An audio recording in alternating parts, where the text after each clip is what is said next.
Donc, bienvenue à cette deuxième séance extraordinaire du 16 décembre 2024. Je dis deuxième, si vous n'avez pas écouté ça sur le budget, commencez par ça, sinon vous allez être mêlés. Donc, ça ne prend pas causeur pour l'ouverture de la séance. Notez toujours l'absence de Pierre, c'est pas téléporté entre les deux séances. Liliane, est-ce que tu es unanime? Oui. Point 2, avis de convocation. Donc, attendu que le directeur général et greffier trésorier déclare qu'un avis de convocation de la présente séance extraordinaire a été signifié à chaque membre du conseil municipal le 13 décembre 2024, incluant les membres absents, conformément aux articles 152 à 156 du Code municipal, attendu qu'en l'absence d'un élu, il n'est pas possible d'ajouter de sujet à l'ordre du jour. Donc, ça me prend un proposeur pour que la séance soit tenue selon l'ordre du jour et l'avis de convocation. Je vois la présente. Est-ce que c'est unanime? Oui. Donc, adoption de l'ordre du jour. Donc, point, on a l'ouverture de la séance, 2, avis de convocation, 3, adoption de l'ordre du jour, 4, les sujets à discuter. Donc, on a 4.01, adoption du règlement 552-2025, fixant la taxation 2025. Ensuite, on a 4.02, un dossier ressources humaines, 4.03, le poste de brigadier. Variable, période de questions, clôture et levée de la séance. Ça me prend pas aux heures. Est-ce que c'est unanime? Oui. Donc, point 4.01, adoption du règlement, donc 552-2025, fixant la taxation pour 2025. Donc, suite au budget, donc, on fait toujours la mise à jour du règlement de taxation pour l'année financière à venir. Donc, si on dénote les changements majeurs, puis ensuite on ira d'explications et de réflexions qui ont mené à ces changements-là. Donc, on a le taux de base de taxe foncière qui sera à 1,3662 pour le 100 $ d'évaluation. Donc, ça représente une augmentation de 5,5 % d'augmentation. Ensuite, on a les immeubles non résidentiels, donc on parle du commercial, à 1,7730 du 100 $ d'évaluation. Donc, ce qui représente une augmentation de 7 % pour la taxe foncière. Par contre, ça ne représentera pas 7 % là, au niveau du compte de taxe parce qu'il y a des frais qui restent les mêmes que je vais parler un petit peu plus bas. Ensuite, immeubles industriels, on va être à 2,2395 pour le 100 $ d'évaluation. Donc, c'est aussi une augmentation de 7 % pour la taxe foncière, mais ça n'a pas 7 % sur le compte de taxe, étant donné là, les mêmes points que plus haut. Donc, il y a des services où il n'y a pas d'augmentation. Immeuble de 6 logements. Donc, on revient cette année au taux de base. C'est suite à une mesure là, gouvernementale qui ne permet pas une taxation différente pour les immeubles de 6 logements et plus. Immeuble. Je suis obligé de vous arrêter. Il y a une petite coquille dans la présentation de Weblex. Là, immeuble non résidentiel, c'est au même taux qu'industriel. Bon, c'est juste, ça fait pas de sens. C'est juste une coquille dans Weblex parce qu'au niveau du règlement, il est correct. C'est bon. Donc, je reprends. Donc, industriel et non résidentiel, donc commercial, ce sera le même taux là, à 2,2395 du 100 $ d'évaluation. Donc, on a passé énormément de chiffres, là. Il y a de quoi en perdre notre latin, là. Oui. Mais juste être certain, là, ça va être déposé correctement. Finalement, c'était le pourcentage là, qui intéressait les gens. Ensuite, immeuble agricole, taux de base et terrain vague desservi. Donc, on passe à 5,4649 pour le 100 $ d'évaluation. Ça, on va en parler aussi là, plus tard dans notre réflexion. Mais il y avait un article de loi cette année qui nous permettait là, d'aller plus haut pour les terrains vagues desservis que le taux de base. Puis, M. Frédéric Poulin va en parler. Là. On va demander un effort spécial et considérable des propriétaires de terrains vagues desservis pour le développement futur. Donc, le taux de taxation là, augmente considérablement au niveau de ces terrains. Ensuite, c'est sûr qu'il y a des points qu'on va passer là, au niveau du règlement de taxation. Par contre, il sera disponible sur le site Internet de la municipalité là, pour en avoir l'entièreté. Service de matières résiduelles. Donc, on augmente de 27 $. pour chacune des catégories. Au niveau du budget, là, on se doit dans ce secteur-là, finalement, que ce soit un service utilisateur-payeur. Donc, le 27 de plus vient compenser l'augmentation au niveau des frais pour cette année qu'on devait budgéter. Donc, c'est pour ça qu'il y a 27 là, par catégorie de plus pour cette année. Ensuite, service d'aqueduc, donc il n'y a aucun changement à ce niveau-là. On est toujours à 180 de base par compteur d'eau, ainsi que 1,60 par mètre cube consommé. Et puis là, il y a toujours le retour qui s'en va à l'égout, là, qui est un calcul qui reste le même avec les mêmes composants. Donc, si jamais ça vous coûte plus cher d'eau, c'est de votre faute. C'est pas de la norme. Donc, c'est au niveau vraiment de la consommation que ça peut jouer parce qu'il n'y a pas de changement au niveau de la tarification. Ensuite, il y a de légères augmentations au niveau du service de vidange et de fosse septique pour venir couvrir là, vraiment les frais qui nous sont facturés par le service de vidange. Donc, nous, on est seulement en intermédiaire là, entre le service de vidange et les propriétaires de fosses. Donc, on refacture ce qui nous sera facturé. Il n'y a pas de changement là, au niveau du nombre de vidanges de fosse septique. Là, ça reste comme vous êtes habitués. Ensuite, continue. Modalité de paiement. Donc, modalité de paiement. Donc, on était habitué d'y aller avec 5 versements. Cette année, on passe à 4 versements. Il faut savoir qu'on a fait affaire là, depuis les 2 dernières années avec une comptable à l'externe qui a vraiment une vue d'ensemble sur plusieurs municipalités au Québec. Puis, c'est un peu sous son conseil qu'on est allé avec 4 versements. Il n'y avait pas d'autres municipalités là, à sa connaissance qui en avait 5. Je ne peux pas vous dire avec certitude qu'il n'y en a aucune. Par contre, là, c'était quelque chose qui était assez rare. C'est sûr que nous, de notre côté, bien, ça va venir jouer au niveau des liquidités de la municipalité. On doit toujours jongler avec des in and out. Donc, ça va venir faciliter là, au niveau des liquidités d'avoir 4 versements au lieu de 5. C'est certain que ça va vous demander un petit ajustement au niveau de la façon dont vous budgétez votre paiement de taxes. On comprend que ça peut avoir certaines répercussions, là, mais au final, ça revient au même là, au bout de l'année, c'est seulement qu'il y a un versement de moins. Ensuite, je fais ça. S'il y en a des choses que vous dites, il faut absolument dire, dites-moi là. Il y a des différents ajustements au niveau des services qu'on peut donner. Donc, il y a des légers ajustements au niveau des permis qui sont émis. Donc, je vais vous passer là, tous les prix là, parce que ça va être disponible sur Internet et que si vous en avez besoin, que vous avez besoin d'avoir ces prix-là. Mais il y a eu des ajustements là, dans le but surtout de ne pas créer de gel puis de devoir, à un moment donné, dans 3-4 ans, faire un gros bond. Donc, c'est pour ça qu'on préfère monter un petit peu à chaque année, tout comme le coût de la vie monte aussi. Au niveau des locations de salles, c'est la même chose. Donc, légère augmentation. Ils sont dans les services de matières résiduelles. Au niveau du journal aussi, donc légère augmentation. On ne veut pas créer de gel, on ne veut pas dans 3-4 ans que les gens soient obligés de faire un gros bond. C'est pas mal ça. Donc, ça me prend un proposeur. Est-ce que c'est unanime? Oui. Je pense que je ferai tout de suite nos explications avant de passer aux autres points. Donc là, on reste dans le point de la taxation. On vient aussi joindre à ça le budget. Donc, on se permet quand même de vous faire part d'une partie de la réflexion du conseil. Par contre, là, je vous dis une partie parce qu'il y a eu quand même plusieurs heures là, derrière ça. Donc, on y va. La municipalité de la Guadeloupe adopte un budget, comme on a parlé précédemment, de 4 623 894 pour l'année 2025.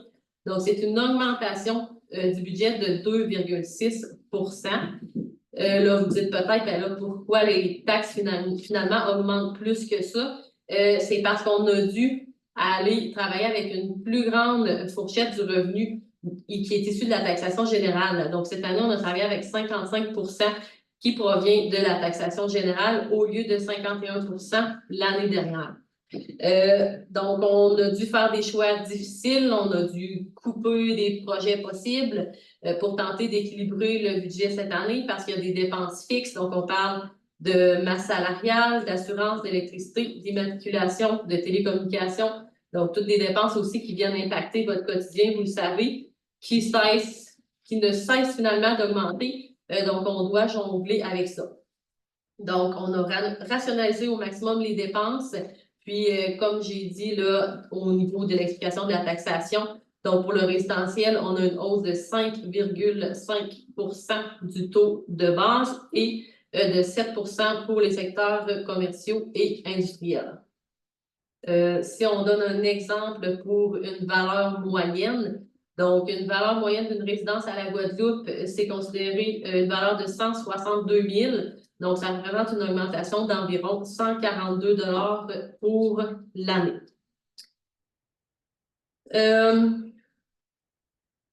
Si on parle là, qu'on se le fait quand même souvent dire, moi pour m'asseoir aussi là, à la MRC, aux séances de maire à chaque mois. Donc, on est un centre urbain, mais dans un village.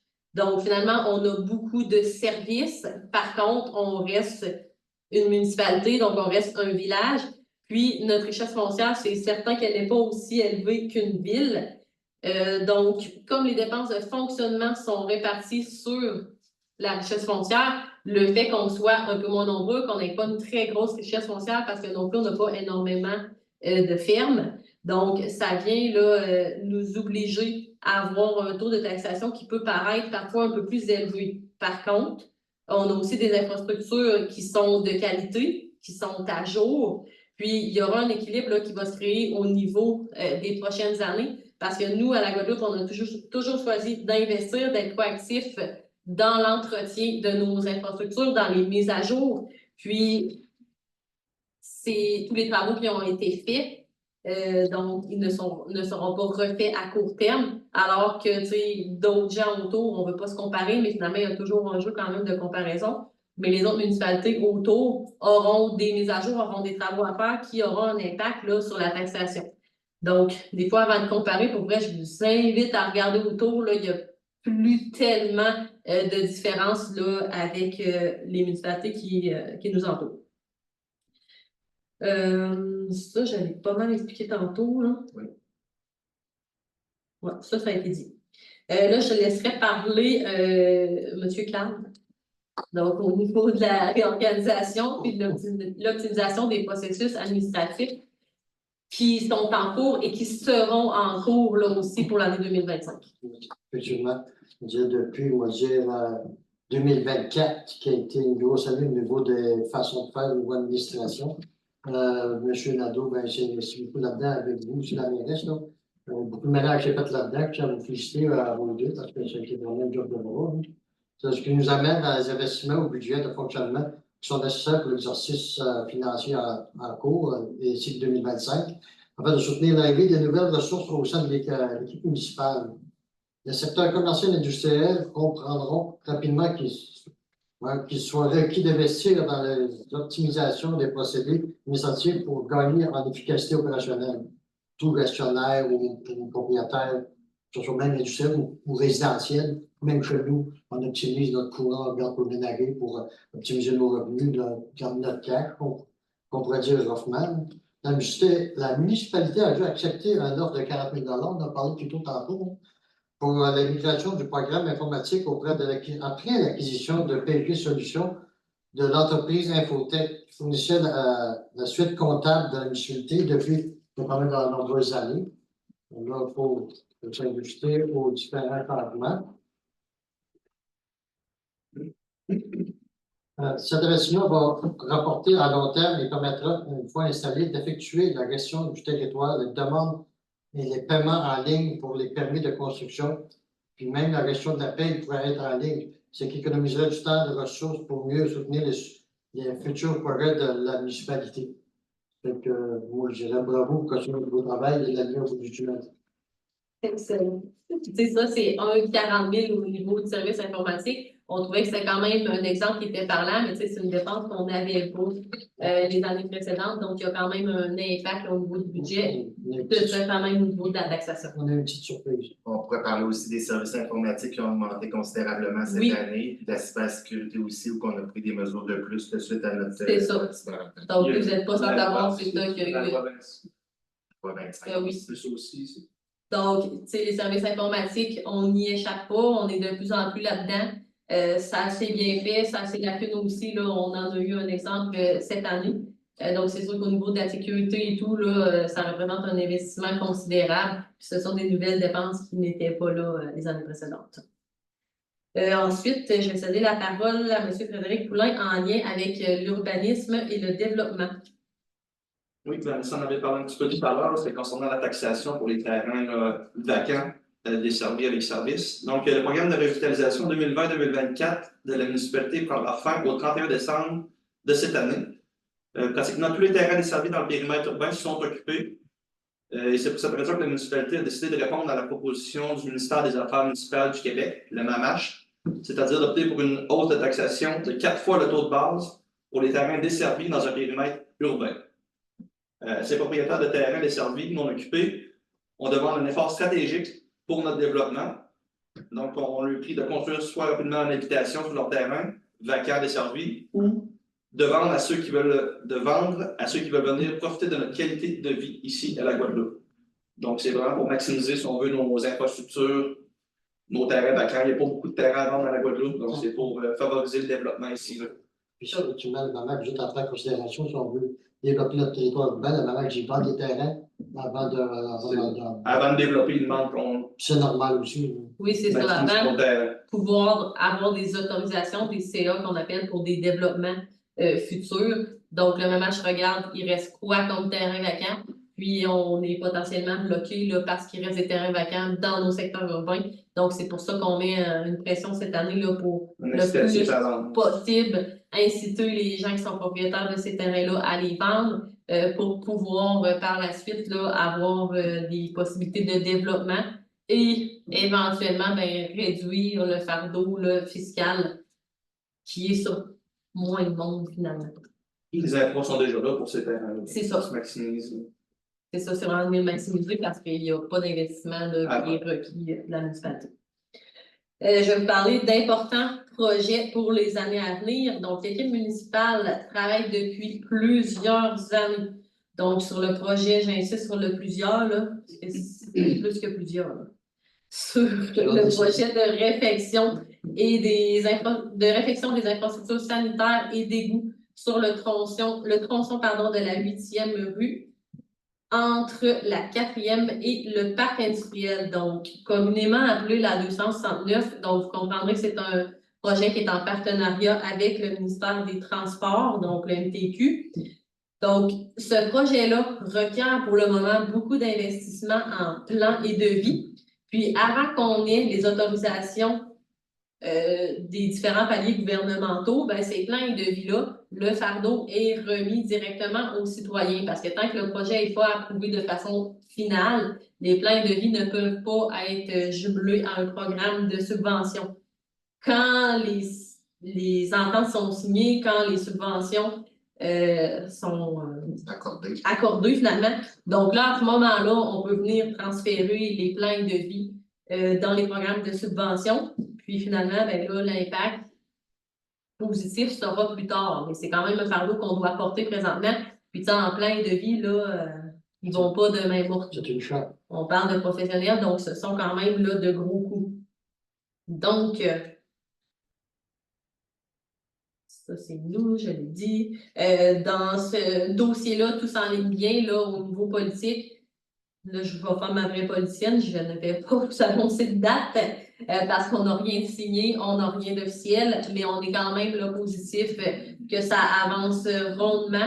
Les citoyens et les entreprises qui sont concernés par ce projet-là sur la 269 ont déjà été contactés, soit par la municipalité, il y en a aussi là, qui commencent à être contactés par l'équipe du ministère des Transports Puis, sachez là, que tout le monde suit de très près l'évolution, suit de près le dossier, fait des suivis pour s'assurer là, que tout avance. D'ailleurs, les plans de vie qui coûtent très cher, moi, je les ai vus, puis c'est vraiment beau. Là. Donc, ça devient vraiment quelque chose de beau là, dans un quand même court terme. Court plus que moyen terme. Ensuite, c'est important de parler de l'aide aux entreprises et la qualité de vie pour les citoyens. Donc, ces dernières années, la municipalité a investi beaucoup d'argent puis d'efforts pour appuyer le développement industriel et commercial. Donc, pour vous donner des exemples concrets, là, on parle de soutien technique en urbanisme, en travaux spéciaux, aussi au niveau de l'émission des permis. On parle aussi de services spécialisés d'ingénierie, donc pour des projets particuliers. On parle d'arpenteurs, on parle aussi là, de réflexion de certains coins de rue, terrains, etc. Donc, au niveau d'entrepreneurs en travaux publics, donc il y a aussi eu des raccordements et des branchements à nos infrastructures. Donc, ça, c'est tous des investissements là, qui ont été faits par la municipalité pour venir vraiment favoriser le secteur industriel et commercial. Aussi, grâce à notre pouvoir d'aide aux entreprises prévu par le Code municipal du Québec, on a toujours soutenu, puis là je dis toujours parce que ça recule aussi là, avant notre conseil actuel, le développement commercial et industriel depuis de nombreuses années. Ces mesures d'aide-là contribuent à dynamiser autant le secteur industriel que commercial, mais c'est sûr que ça vient aussi priver d'un certain côté là, la municipalité de revenus, il ne faut quand même pas se le cacher. Donc, quand il y a une mesure d'aide, c'est sûr qu'il y a un revenu de moins qui est associé, qui finit par avoir un impact quand les frais fixes augmentent, mais qu'il y a eu aussi de l'aide qui a été apportée et qui a été projetée dans le futur. Par contre, donc, il n'y a pas juste du négatif, là, fort est de constater que ce fut un bon pari parce qu'on considère quand même que le parc industriel est à sa pleine capacité actuelle, puis il crée plusieurs emplois autant pour les citoyens locaux que aussi là, pour des citoyens régionaux des villages environnants. Puis avoir nos commerces aussi. Oui, donc c'est bon pour tout le monde, c'est certain. Donc, on a besoin maintenant d'investir pour la réalisation de plans et de vie afin de poursuivre le développement de nouveaux espaces pour accueillir d'autres entreprises. Tantôt, je parlais de plans et de vie au niveau de la 269. Je peux quand même pas aller trop loin des annonces parce que la MTQ n'aime pas ça quand on le vole le Q, là. Il y a quand même des éléments spéciaux qui viennent toucher directement là, au niveau du parc industriel, donc pour le rendre plus convivial, plus accessible. J'ai rien dit de plus. Ça va, ça? Donc, ces plans et de vie-là, c'est sûr que ça a un prix, là, un coût, comme je vous ai parlé précédemment. Par contre, donc, le fait qu'on ait des nouveaux terrains, qu'on ait un parc industriel qui ait de la place aussi pour accueillir de nouvelles industries, ça va permettre d'accroître nos revenus financiers puis soutenir notre vitalité économique à long terme. C'est quand même un bref résumé là, de toute la réflexion derrière le budget, derrière la taxation. On vous invite à lire les informations qui s'en viennent dans le journal de janvier. Je le répète parce que c'est important. Là, vous aurez plus d'informations écrites là, pour clarifier là, plusieurs points. Ça a-t-il été adopté, ça? Non. Oui, c'était Okay. clair. Oui, c'est bon. Ensuite, 4.02, dossier RH, mesures disciplinaires, donc employé DAVGRO. Donc, attendu les avis disciplinaires au dossier de l'employé déposé le 4 juin 2024 et le 12 novembre 2024. Y a-t-il quelqu'un qui sa tablette ouverte parce que moi, j'ai envie de manquer de batterie? Oui, Okay.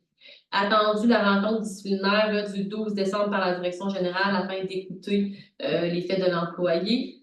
Donc, c'est présenter le résumé au conseil. Donc, ça me prend un proposeur pour effectuer une progression dans les mesures disciplinaires au dossier de l'employé par le biais d'une suspension d'une journée en raison de ne pas avoir répondu à son corps de travail la nuit du 8 au 9 décembre, d'autoriser la direction générale à effectuer, s'il y a récidive, à une deuxième mesure disciplinaire par le biais d'une suspension de 3 jours et de demander la vigilance de l'employé pour respecter ses horaires de travail et répondre à l'appel concernant son emploi. Donc, ça ne prend pas aux heures. Est-ce que c'est unanime? oui.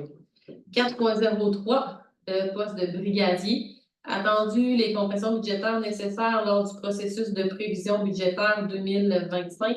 Attendu qu'il y a d'autres alternatives possibles au sein des rues du village pour la circulation des écoliers afin qu'ils puissent traverser la 14e avenue à l'intersection de la 10e rue où il y a déjà un brigadier. Attendu que le dossier a été discuté en comité plénier. Donc, ça me prend un proposeur pour abolir un poste de brigadier au sein de la structure des employés municipaux pour des considérations budgétaires, que cette abolition s'applique à l'employé ayant le moins d'ancienneté au poste, puis d'aviser l'employé et le syndicat rapidement que le poste ne sera pas reconduit au 31 décembre 2024. Donc, ça me prend un proposeur. Je propose. Est-ce que c'est unanime? Donc, là, vous avez compris qu'il s'agit du brigadier, là, ou le corvette, finalement, là, la 8e, au coin de la 8e et de la 14e. C'est sûr que c'est pas le passage qui est le plus utilisé. Finalement, il y avait un brigadier qui avait été mis là parce que le centre de service avait réduit la zone d'accès au transport scolaire. Par contre, là, on est d'avis qu'il peut quand même avoir un déplacement fait au niveau de la 14e sur le trottoir. Ensuite, prendre toujours le trottoir sur la 8e, venir traverser sur la... Pas la 15e. J'ai envie de dire la 15, je ne sais plus c'est laquelle, mais on est en ligne avec la 15e. Derrière le bureau de poste. Ouais. Derrière le bureau de poste, finalement, pour aller rejoindre la 10e et aller rejoindre le brigadier qui est déjà présent. Donc, ça peut se faire quand même de façon sécuritaire. Puis, c'est quand même considérable là, ce qui était fait là, comme dépense à ce niveau-là. Point 5, variable, 6 périodes de questions. Donc, point 7, ça me prend un proposeur pour la clôture et la levée de la séance. Je propose. Est-ce que c'est unanime? Ouais. Donc, on en profite pour vous souhaiter de joyeuses fêtes à tous. Nous, on est presque officiellement conclus. François, ça va aller à jeudi. Donc, joyeuses fêtes, profitez de votre congé. Donc, profitez-en pour vous ressourcer, vous reposer, vous amuser. C'est ça qui est important. Et aussi, peut-être, parler avec votre famille. Est-ce que je suis un bon candidat pour le prochain conseil municipal? Ah, c'est sûr. Les gens, on se fait la réflexion. Donc, merci de votre écoute et on se retrouve en 2025.